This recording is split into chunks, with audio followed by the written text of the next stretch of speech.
Let us concretize our faith in God. Hindi pwedeng tayo ang nangunguna, bagkus magpasailalim sa kapangyarihan ng Diyos dahil ang kaniyang salita ay makapangyarihan at nagpapanibago.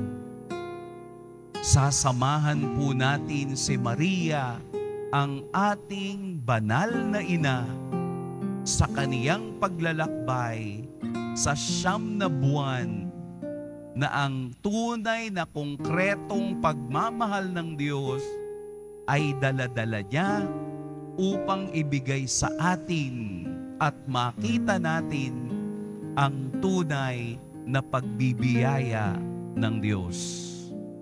Papakinggan lang po natin palagi sa ating buhay ay ang mabuting balita ng Diyos. Amen.